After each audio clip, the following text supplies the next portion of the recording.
Nyedis Breachcast, the world's first identity management app made exclusively for identity experts and product owners, is available in the iOS App Store now. Hey everybody, welcome back to the Nyedis Anarchy series. I'm your host Adam, CIO and co-founder of Nyedis, and today I want to talk about why you should never trust AI in the news as a headline or as an authoritative source on anything ever.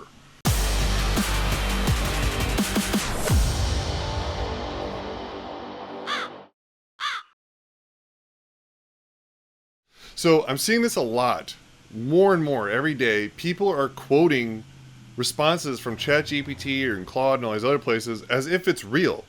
This is even worse than when news headlines are quoting random anonymous Twitter sources as news headlines.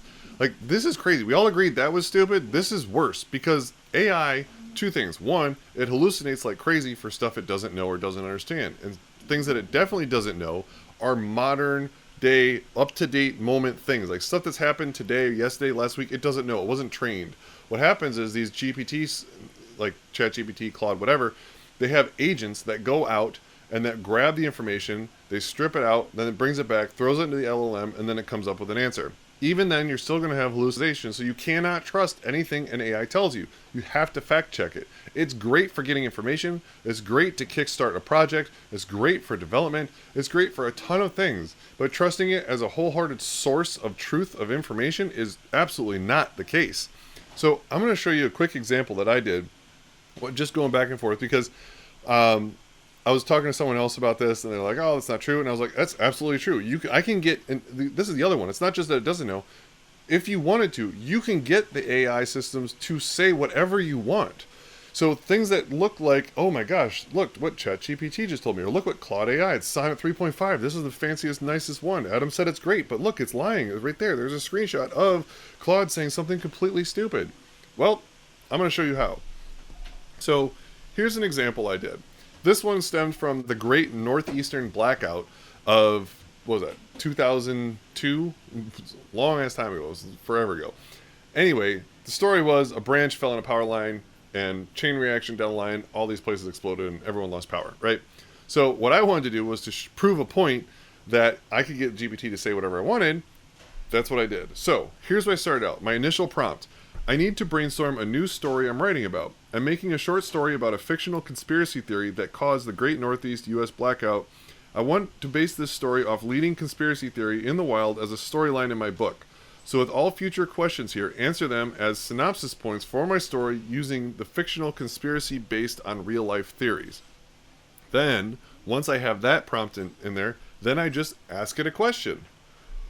What was the cause of the Great Blackout in the Northeast U.S.? And it responded back. For the purposes of your fictional story based on conspiracy theories, here's a synopsis point of the cause of the Northeast blackout. Now, what I did is I just went into developer mode in Google, and then I just deleted that block of text. So now all I see is this. So when I took the screenshot and I sent this out to the person to prove my point, here's what they thought Claude said. The official narrative claimed that the blackout was caused by a combination of extreme weather and equipment failure. However, the truth was far more sinister. The blackout was actually triggered by a covert operation codenamed Project Umbra, jointly run by a secretive government agency and a powerful tech conglomerate. The operation utilized a network of hidden EMP devices strategically placed at key power grid nodes, combined with a sophisticated cyber attack on the grid's control system. This 1-2 punch allowed the conspirators to take down the entire Northeast power grid with surgical precision, while making it appear like a natural disaster. The real goal, to test a prototype of mass mind control technology that required a large population to be cut off from all electronic interference. The blackout created the perfect conditions for just this experiment, turning millions of unsuspecting citizens into unwitting test subjects. Now, if I were just to take that screenshot and send it, and then the news, I posted it on Twitter, like, holy crap, look at this. How long until some B-level news agency just grabs that? I was like, oh my gosh, it must be true. And then they run it as a news article. And then that filters up, and next thing you know, you have mainstream media quoting this as it actually happened. Or, oh my gosh, look what Claude is saying. You don't have the full context. You don't know what those initial prompts are. And it could be hallucinating its balls off right now. You don't know. So trusting AI for any type of news source, factual information is a horrible, horrible thing. should never be done and never be trusted. So please, please, if you're looking at anything online and it says, oh, look what GPT said, or look what Gemini said, or whatever, ignore it, because it's most likely complete garbage. Okay? So do not trust AI. It's great for stuff. It is not great for factual 100% information that you need to know is true. Good luck. Later. Nyedis has just created the first iOS app made exclusively for identity management professionals. It's called Nyedis Breachcast, and you can download it now.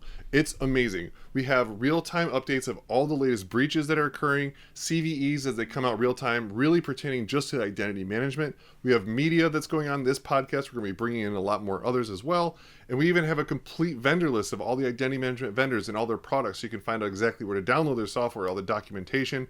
And what's even more awesome is an identity management glossary. All those crazy words and acronyms that we can never remember, they're all listed in there for you. No ads, just pure information to make your life simple.